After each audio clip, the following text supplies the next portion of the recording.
Alright guys, Ian here from 79 Sports Therapy. So today we're talking about the sort of current buzzword within the sort of medical, sort of physio sports therapy kind of world, which is strength training, right?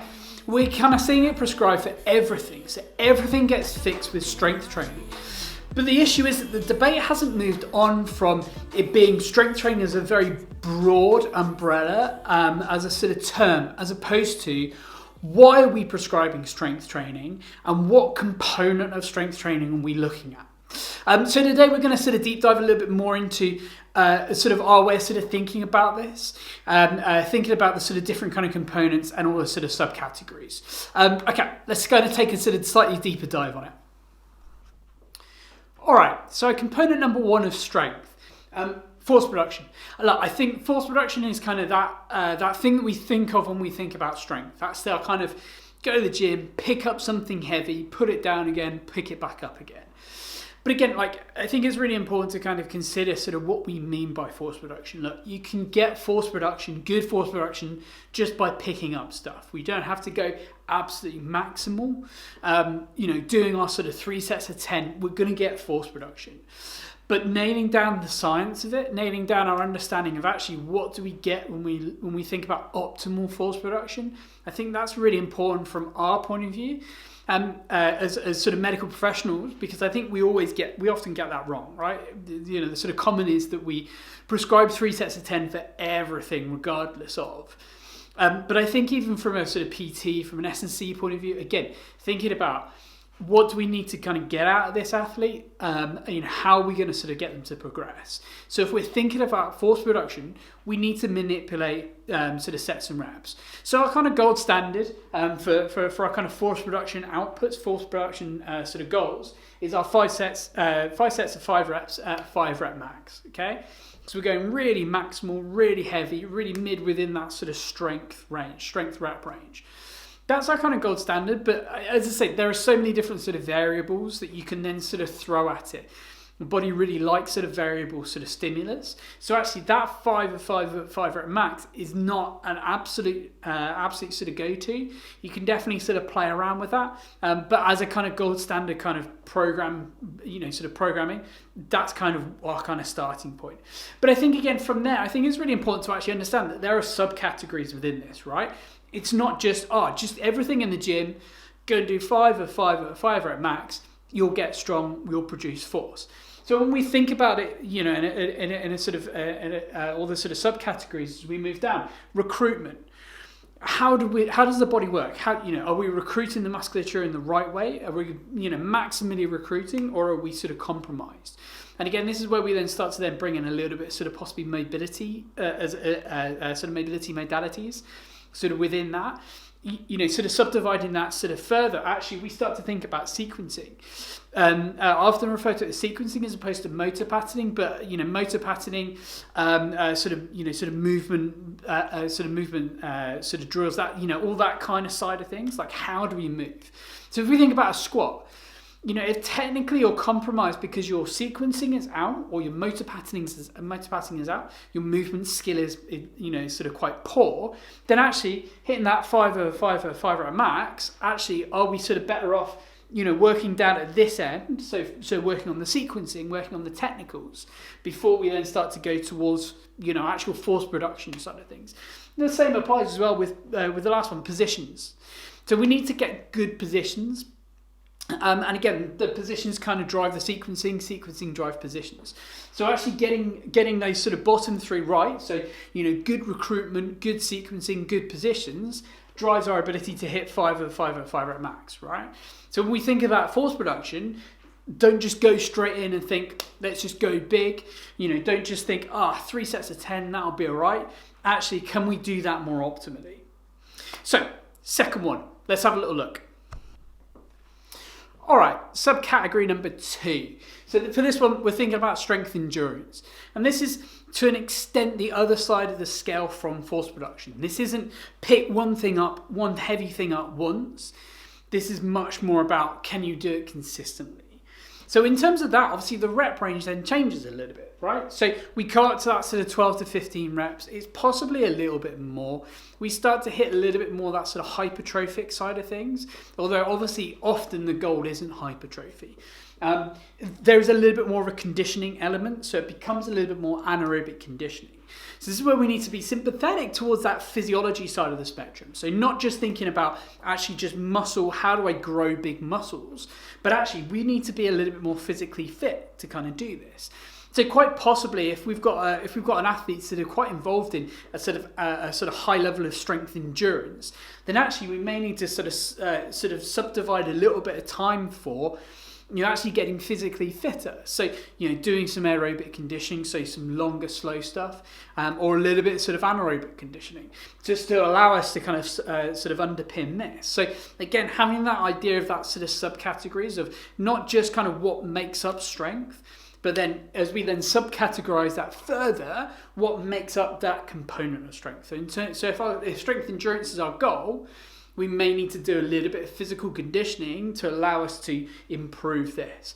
And then obviously then further from there are other bits that other bits of that sort of strength spectrum, that strength continuum that we need to kind of consider when we think about this. So recruitment, again, if the muscle doesn't work, system doesn't work, then, as soon as we're then trying to find these positions, as soon as we're then trying to find or make that system work under that physiological load, under that fatigue load, we may well run into quite a few sort of difficulties. So again, I think making sure that the recruitment, making sure the system works, we've got to consider that. We've got to be sympathetic to that. Additionally, then force production. We need to have an underlying level of force production because force production underpins strength endurance. Strength endurance to an extent underpins force production. So we need to have that sort of crossover. We can't just go down the sort of singular kind of route. So actually understanding it then that in terms of improving strength endurance, having a little bit of sort of improvement of force production will help that strength endurance increase. So you can start to then see how it's a continuum. It's not a very binary sort of set of rules as regards, we need to get stronger or we need more strength, therefore we do just this column. Sometimes we actually are borrowing things from all these sort of different bits and applying it to our goal. Okay, number 3, let's take a little look. All right, concept number 3. This is power. And look, this is probably a little bit more prevalent to, our athletes, our kind of sportsmen, rather than necessarily our sort of casual gym goer. But that definitely doesn't sort of preclude that you wouldn't sort of include this within a normal sort of exercise program. And I think straight off the bat, I think it's really important to understand how we express power, so that from an actual equation point of view, because that dictates sort of what we do when we think about power. Okay, so power is force times velocity, right? So we can either actually improve power by improving the force side of that or the velocity side of that, or to an extent both, right? So actually we can definitely become more powerful by lifting very, very, very, very, very fast. So having a very high sort of bar speed.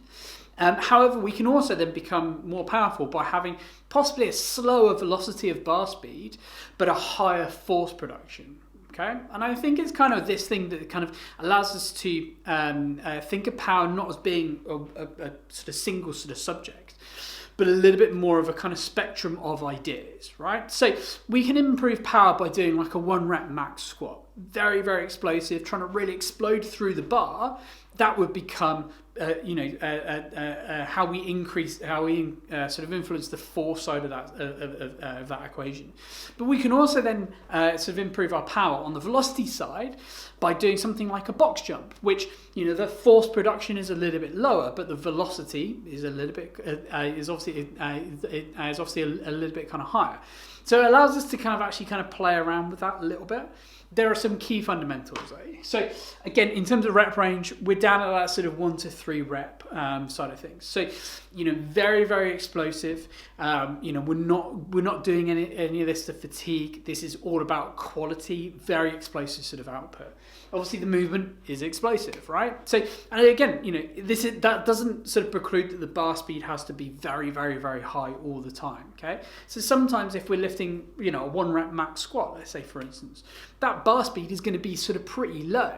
But what we want to sort of feel is that there is an explosive movement. So when we're coming out the hole, we're looking to really explode through the bar and really sort of pop it through the roof, as opposed to move up slowly, right? Really kind of grind it out. So I think that the sort of intent with which we lift, I think, is really important with power, not just speed of movement. And then obviously then with that, sequencing. So again, we start to then borrow from that other sort of bits and bobs of our sort of strength, sort of umbrella strength continuum. Sequencing is really important. So with a lot of our power exercises, they become increasingly more technical. So, if we think about, if we're moving on to like Olympic lifting, so like a clean or a snatch, really, really complex lifts. So sequencing becomes actually really, really important. Even if we're thinking about jumping, how many people have you sort of seen that you look at jumping and you kind of think, that doesn't quite look right?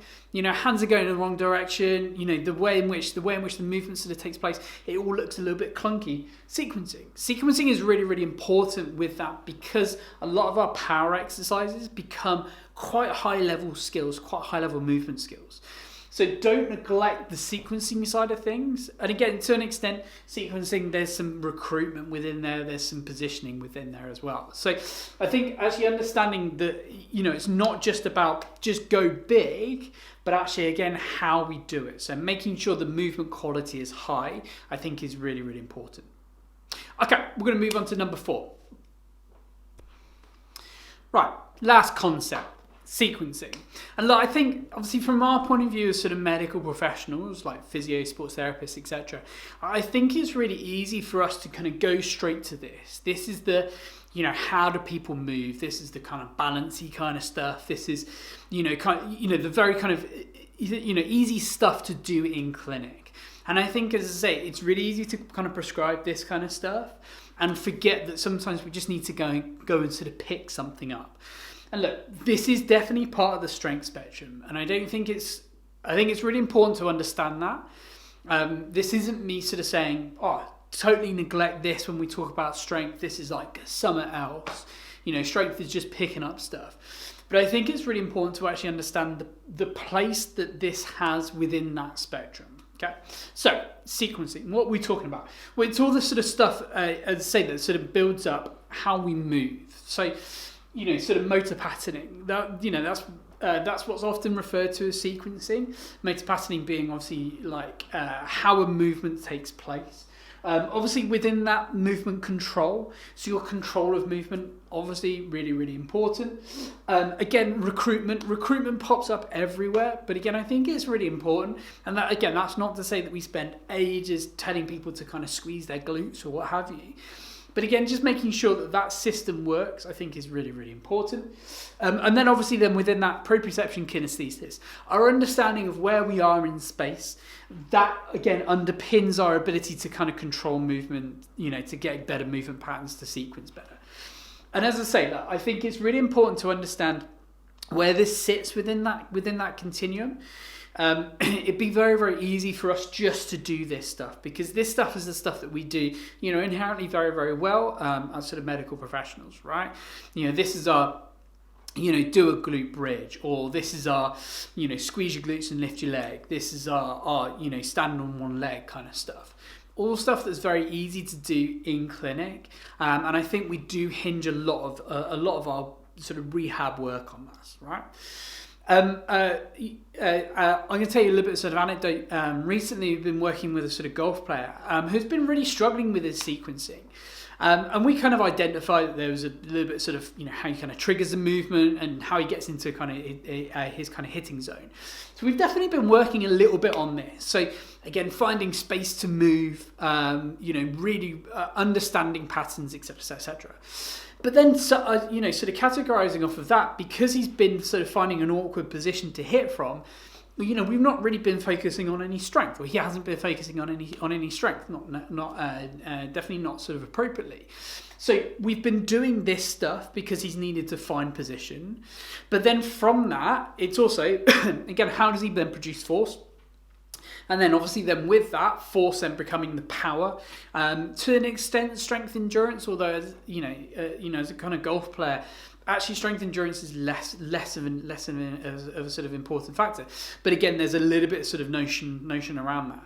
So we've been looking at, okay, let's get him squatting, and again, increasing numbers. Again, there's a sequencing issue with how he squats. So we've been working on the sort of technicals, and then from there, it's then, okay, let's go up and up and up with the numbers. We're thinking and always categorizing about power.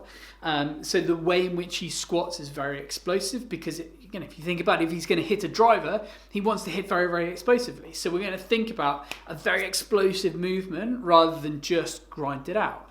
And then obviously then with that then goes together with the sequencing. So you can start to see how we can have the same, how we can have different goals, but we can put them into the same rehab program. Right? So his sequencing work, we're doing a lot of rotation work, a lot of understanding how he gets into position, and then obviously a little bit of sort of mobility work to then find that position. On the side of that, we're then doing, let's go and lift big. So he's getting stronger, getting the trunk stronger, getting the legs stronger, so he can then produce force. And then with that, that's then culminating towards power. Then when he then gets on the golf course, we're not worrying about, how he's hitting or anything like that in terms of force production. That all of this is then in place. So then when he's then on the golf course, he's just going through his motion, going through his technique, and all of this then underpins that. So we can start to then see how that rehab then isn't just, let's just work on sequencing, let's just work on force production. It may well be that that's the case, but you can definitely work on multiple kind of goals all at once. We've just got to make sure we're sympathetic to the fact that we can't do a session in which the goal is force production, maximum force production, but we're doing everything in a kind of a sort of fatigue state. So we're working on that sort of strength endurance, or we can't do everything, but we're very, very low in terms of intensity. There's a little bit more sequencing, a little bit more movement. So understanding, right, what are we looking at? What goal are we trying to achieve? What do we then need to then do for that? I think that's really important, and then being sympathetic to the fact that actually sometimes we might have multiple goals, and then again, how do we then subdivide and subcategorize the system so we can make that work? Anyway, that's us for this time. As ever, don't forget to let us know your thoughts in the comment section below, and obviously follow, subscribe. See you next time.